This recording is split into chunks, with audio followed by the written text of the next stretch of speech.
أعوذ بالله من الشيطان الرجيم. بسم الله الرحمن الرحيم.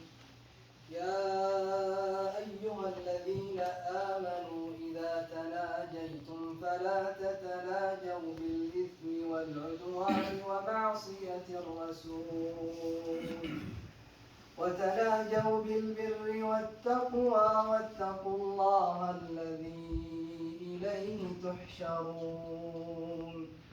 إنما النجوى من الشيطان ليحزن الذين آمنوا وليس بضارهم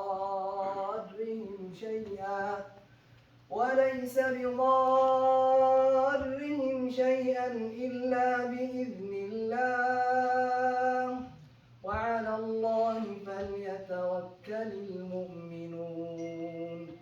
يا أيها الذين آمنوا إذا قيل لكم تفسحوا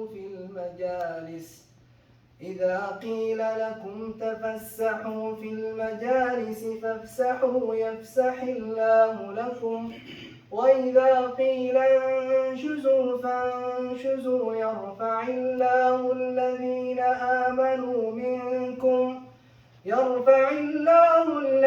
آمنوا منكم والذين أوتوا العلم درجات، والله بما تعملون خبير.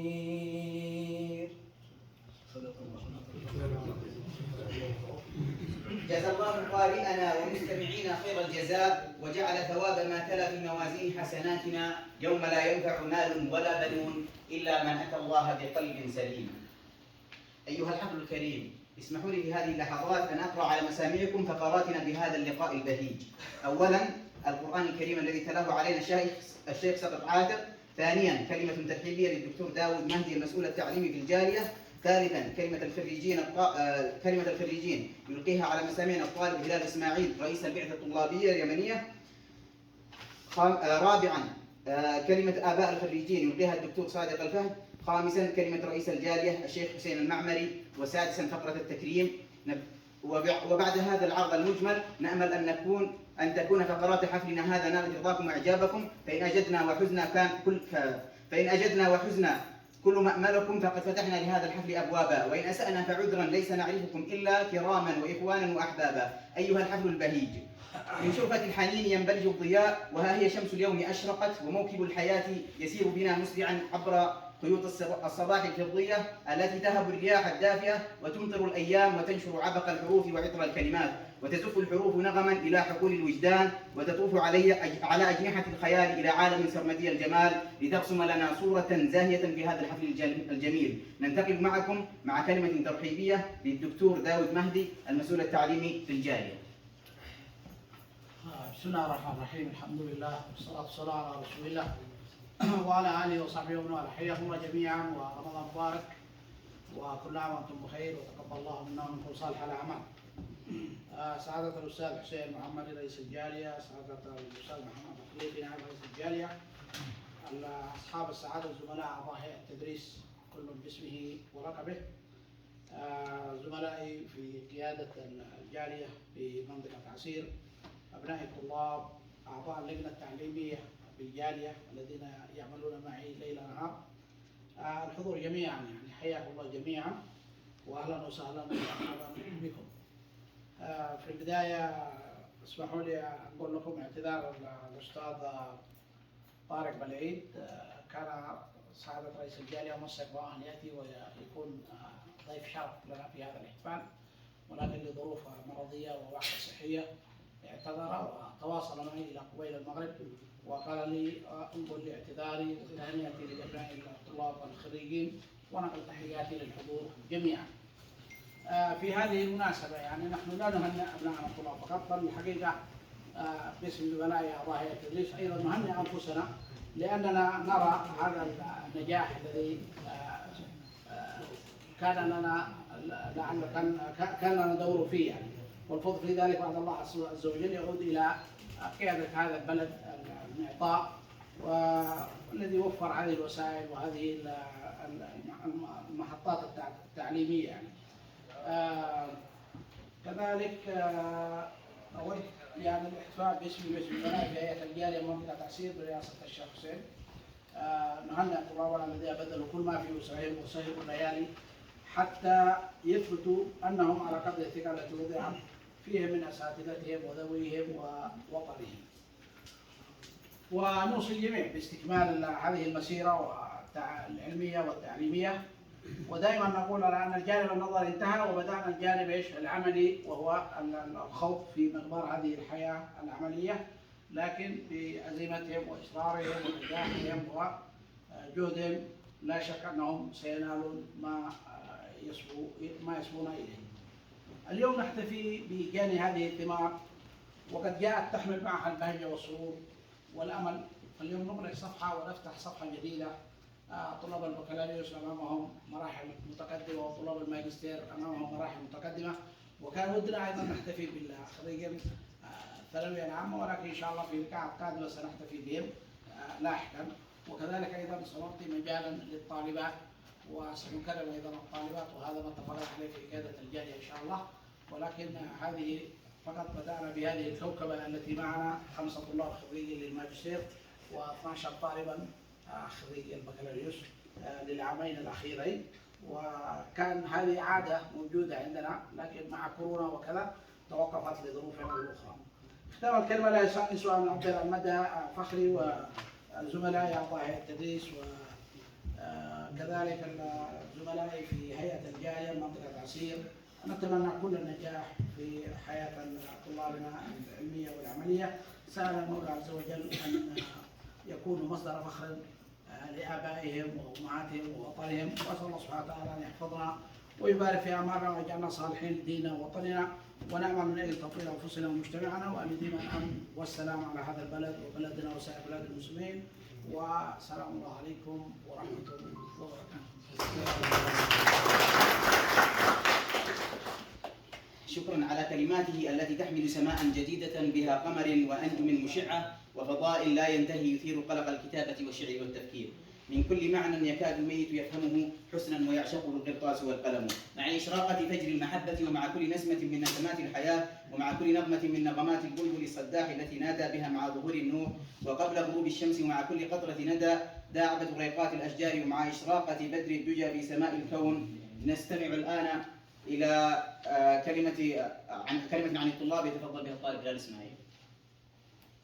بسم الله الرحمن الرحيم. الحمد لله على إحسانه والشكر له على توفيقه وامتنانه.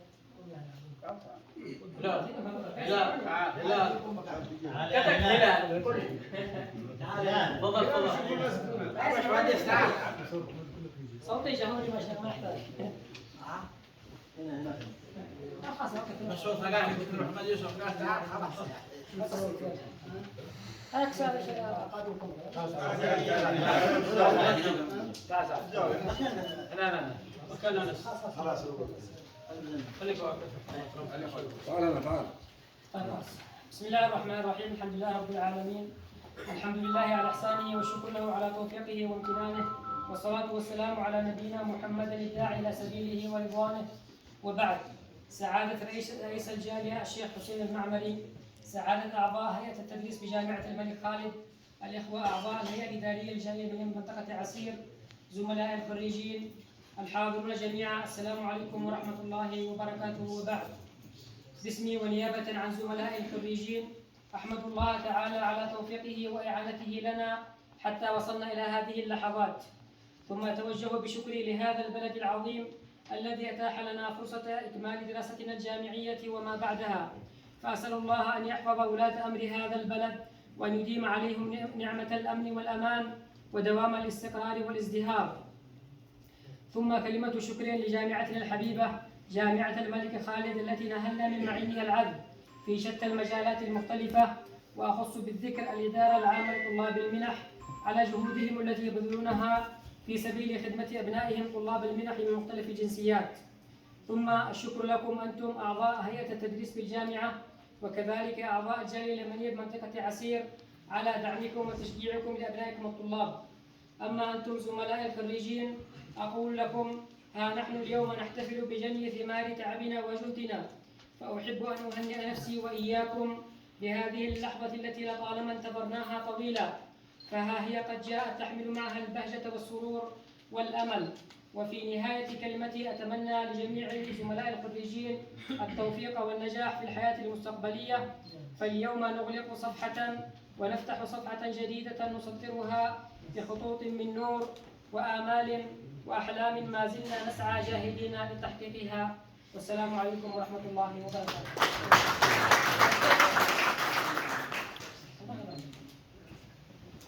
أحسنت لا أحسنت واحدة، أحسنت ألفا وفوق الألف مليونا. عندما تكون الحروف تائهة على الشفاه وتعقد معها الكلام ينبثق الشعر فيتغلغل الدفء إلى الأعماق ويتسرب من ثقوب الأيام مزيج من عطر الأمسيات الباقية، وتتفتح زهيرات للأمل وتطير الحروف حتى تنبلج في الفضاء وتمنحنا ضوءا مشمسا أجمل من النهار، فننسج من خيوط الشمس ونسطر الشعر بلا كلمات، ونقدم للأيام بهاءها وللحنين تألقه، ونزداد ابتهاجا واشتعالا وننطلق صوب مواني الفرح، ونقدم أجمل معاني الوفاء والتقدير. ننقلكم الآن مع مشاركة شعرية يتفضل بها الشاعر هادي المنصر. الحضور جميعا، السلام عليكم ورحمة الله وبركاته. مساء كنور السماء المنير يطل علينا بشكل يسير، يكرم طلابنا في عسير ويرسم خطواتهم والمسير. مساء بخير الشهور تجلى ويا نعم هذا المساء والأثير. مساء لمن يحضر الأمسيات كبيرا أتانا سواء صغير، فحياكم الله في وصلكم بحفل جميل كبير مثير. نشكر الأخ هادي المنصر على هذا اللقاء الجميل وعلى هذه الكلمات الرائعة، ولك منا جزيل الشكر والتقدير.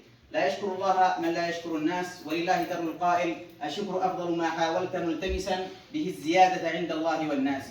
نعيد تكرارا شكرنا مرة ومرتين وألفا وألفين للمملكة الحبيبة بلادنا الثانية المملكة العربية السعودية، ولأمنا اليمن التي نسأل الله أن يفرج عليها وعلى شعبها وأن يمن عليها بالأمن والأمان والاستقرار، وكذلك لجاليتنا الجالية اليمنية بمنطقة عسير الشكر الكثير. عندما تمحو السعادة شقاء الأيام المريرة، وعندما يبني الجميع بيوت الطين ويفرشون بداخلها تلك الحصيرة، وعندما تتسارع خطى الصبايا بقرب التل أو نحو البحيرة لعبا ومرحا وهمسا وضحكا. والآن ننقلكم مع كلمة آباء الخريجين مع الدكتور صادق الفهد. الشعر سمعت للشعر خصوصية ميزان شعرية. السلام عليكم ورحمة الله وبركاته. أسعد الله مساءكم بكل خير، وطابت أيامكم وأعماركم بالأفراح والمسرات. والحقيقة سأبدأ بالشكر مقدم البرنامج الذي أبلينا وأسعدنا بكلماته وإعداده، وللغائبين المغيبين الآباء الذين ربما بعضهم لم يحضر وأنا أنوب عن من حضر، ولذلك الدكتور محمد يعني كلفني فجأة هكذا طارئ يقول تكلم عن الآباء، نشكرهم غيابيا الذي حضروها. والشكر كما تقدم للمملكة أولا وللجالية والأمة اليمن التي تنجب العظماء والكبار. ونحن اليوم نلتقي في هذه الأمسية البسيطة نرى نجوم اليمن يحلقون في سماء العالم، ولا أبالغ في هذا. اليوم عندنا متسابق على مستوى المملكة العربية السعودية في إذاعة القرآن الكريم بفضل الله وعون الله سيتأهل للمرتبة الأولى. يعني هو الآن في التصفيات الأخيرة، ونسأل الله له التوفيق وأن يأخذ المرتبة الأولى على مستوى المتسابقين للمقيمين والمصريين في المملكة العربية السعودية. ولعلكم تتابعوا في إذاعة القرآن الكريم في برنامج المهرة. أيضا عندنا من هذه النجوم الكثير على المستوى الثقافي، على المستوى الرياضي، على المستوى الإعلامي، وما الإنجازات التي تتحقق ونتابع أخبارها في مصر أو في الأردن أو في عمان أو في الإمارات قبل أيام أو في أي بقعة من بقاع الأرض إلا من هذه الرحمة الولادة يمن الحبيب الكبير. والحقيقة وإن كانت الجراحات تغور في صدورنا لما يعانيه شعبنا، لما تعانيه أمتنا، لما يعانيه إخواننا في بلادنا، من الابتلاءات المختلفة، ليس أقلها الجوع أو التشريد لكثير من الملايين ولا غيرها من الجراحات الموجودة، لكن نسأل الله أن يعيد اللحمة وأن يلم الشمل وأن يجمع الكلمة وأن يوحد الصف. واليمن لا نجاة له إلا بأبنائه، لا خراج له ولا نجاة ولا فلاح إلا بأبنائه. فنحن رسل سلام ورسل إخاء ورسل مودة، نجمع الكلمة ونجمع الصف بغض النظر عن مناطقنا، عن قبائلنا، عن أحزابنا، عن يعني انتماءاتنا، عن أي شيء. كل واحد يقول أنا يمني، أمي اليمن. نحن نريد أن نلتقي على هذه القاعدة، والله سبحانه وتعالى هو الذي يأمر بهذا الإخاء، وهو الذي يأمر بهذه المرابطة، ليس تفضلا منا بل تدينا ونضوجا وصلاحا وفلاحا. أنتهي بما بدأ به الأخوة بالتهنئة لأبنائي المكرمين، ولا نريد أن نطيل لأن البرنامج برنامج محصور بين يعني الصلاتين، بين صلاة المغرب وصلاة العشاء والتراويح، فهذا نصيبي. والشكر يعني سبق تقديمه من الكثير، والتهنئة مكررة. ويبقى لنا أن نبقي اليمن داخل قلوبنا بالدعاء في هذا الشهر الكريم المبارك، وأن نسهم في رأب الصدع وفي لم الشمل وفي جمع الكلمة وفي إصلاح ذات البين وفي يعني إعلاء هذا البلد شامخا بإذن الله سبحانه وتعالى، ويعود يمنا سعيدا أفضل مما كان في قرونه الغابرة، في حضارته المجيدة التي عمرها 1000 السنين. شكر الله لكم وبارك فيكم، وأشكر الجميع على إتاحة الفرصة، ونلتقي إن شاء الله في المناسبات القادمة. الشق الآخر الطالبات للجوائز جاهزات، عندنا أوائل على مستوى الكليات الأولى مع مرتبة الشرف، وعندنا غيرهم يعني ماسكين الكليات بتقديرات عالية بفضل الله سبحانه وتعالى. فإذا لم يكن هناك مناسبات تستطيع أن تجمع النساء، لا أقل من أن يتم الاعتراف بهذا الشق الجناح الثاني الذي نحلق به بطريقة أخرى. ولا أقول هذا يعني بشكل خاص ولكن بشكل عام. السلام عليكم ورحمة الله وبركاته.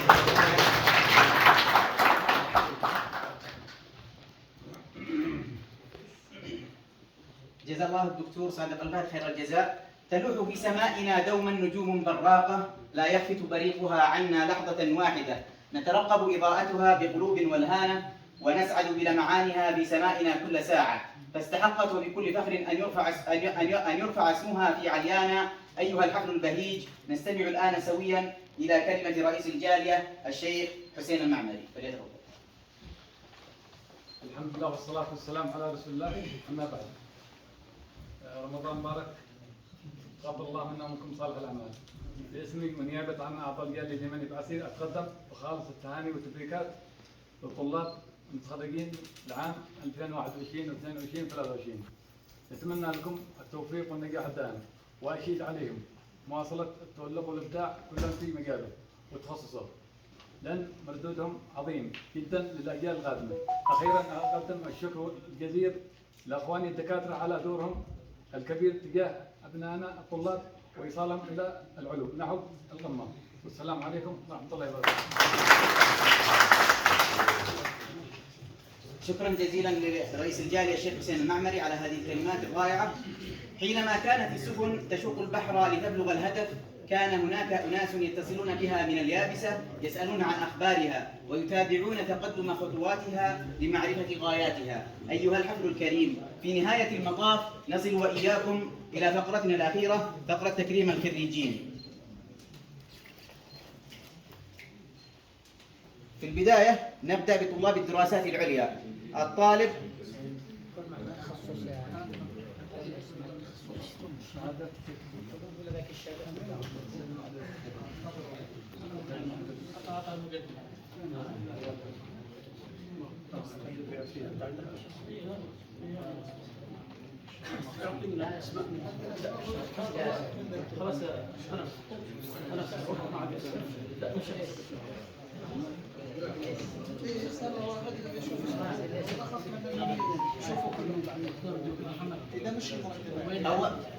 أولا طلاب الدراسات العليا.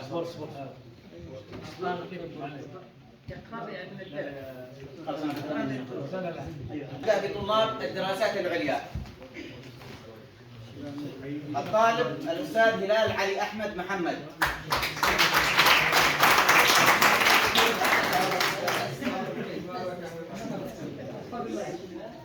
التخصص الحاسب الآلي. ثانيا الطالب سر عبد الله أحمد عادل. الشريعة وأصول الدين.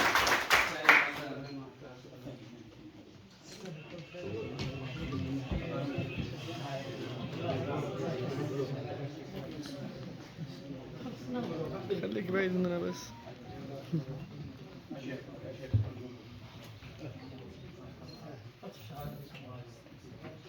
ثالثا المهندس رمزي حامد ناصر هرهرة.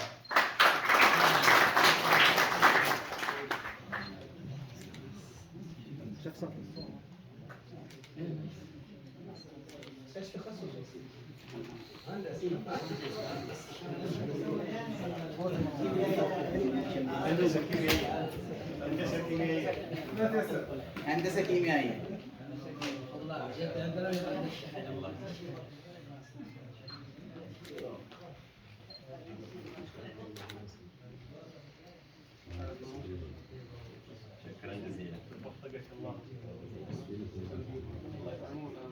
رابعا الأستاذ فتحي علي عبد الله الرسام ماجستير في الشريعة والأصول.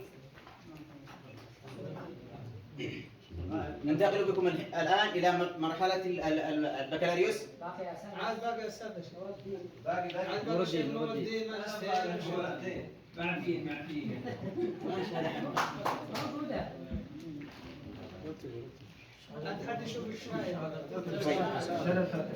نور الدين نور الدين صالح أحمد الخولاني الماجستير الشريعة وأصول الدين.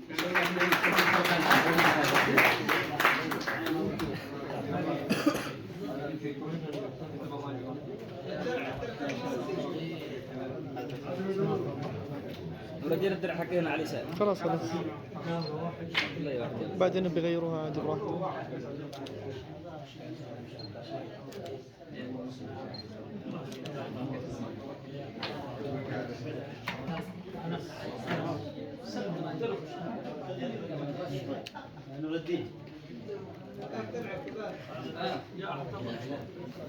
صالح يحيى سالم.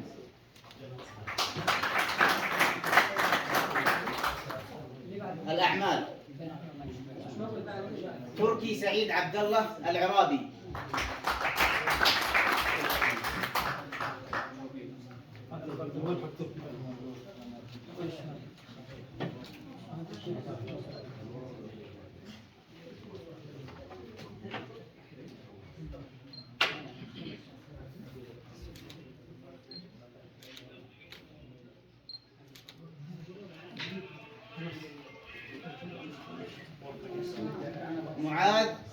معاذ أحمد نعمان العمري بكالوريوس الشريعة وأصول الدين.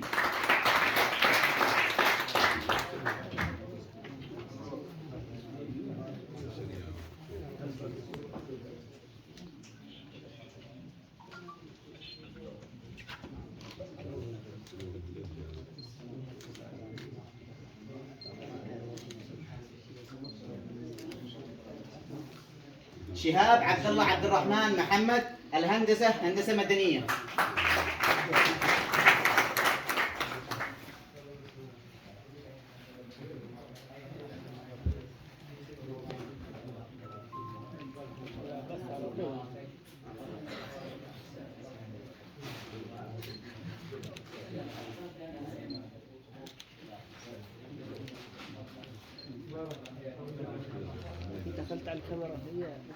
أحمد عبد الله أحمد بادبيان بكالوريوس الهندسة.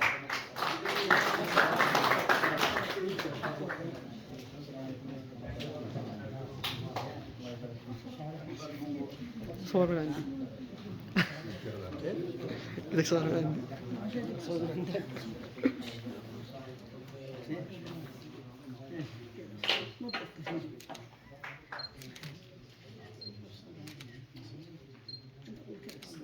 صدام هلال حسن عبد الله القاضي الهندسة هندسة ميكانيكية.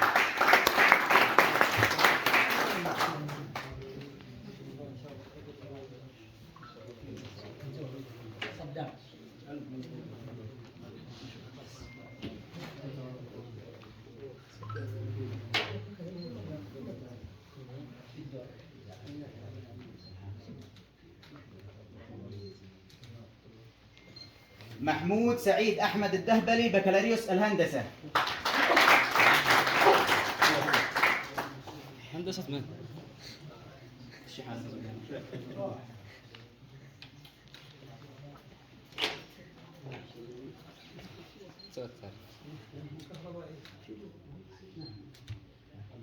يوسف صادق قاسم حسن الفهد، بكالوريوس الأعمال المحاسبة.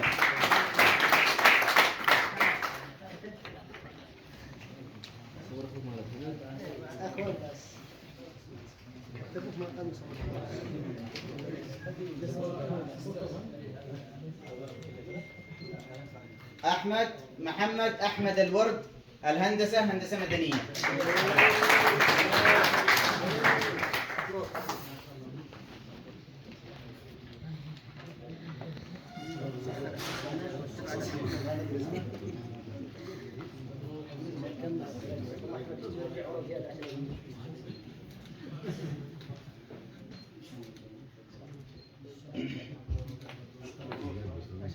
عبد السلام فيصل صالح سنان بدر الدين، الهندسة هندسة مدنية. غير موجود. اللي بعده. مهيب عبد السلام محمد درهم تميم، الهندسة هندسة ميكانيكية. اللي بعده.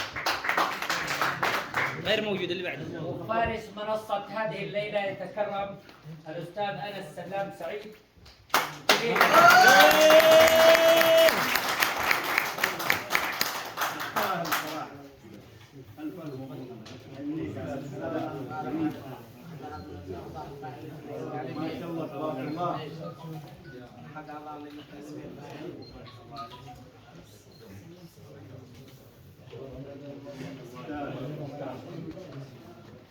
وحكي أنا صدق. يضحك ابو الصميد.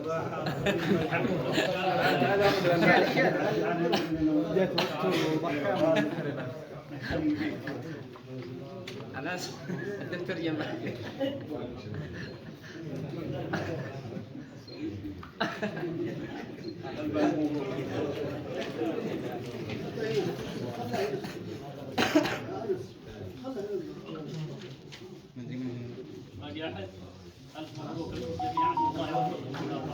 صورة جماعية كده. خريجين. كيف الطاولة؟ اسحب الطاولة.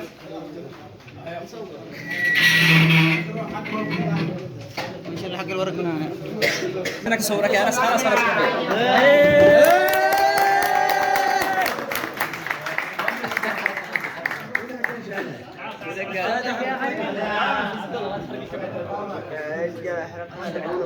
متخرجين. نعم. عرف انك صور. أبشر أبشر بالصور. أنس شك هذا بيدك. غطى الاسم. الله يوفق الخريجين. عقبال البقية. إن شاء الله. عقبال العزاء. دكتور فاتك سمع.